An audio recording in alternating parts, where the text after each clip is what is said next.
In front of me is ACER Iconia A10, and today I would like to show you how you can add emergency numbers. Begin by opening Settings and scrolling to click on Safety and Emergency. Then tap on Emergency Contacts. Select Continue As or Use without an account. And tap on Add Emergency Contact here.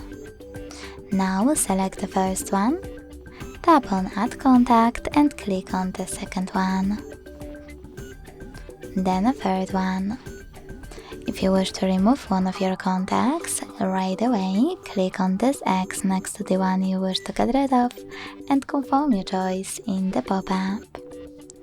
Thanks so much for watching. If you enjoyed this video, leave a like, comment and subscribe. Bye!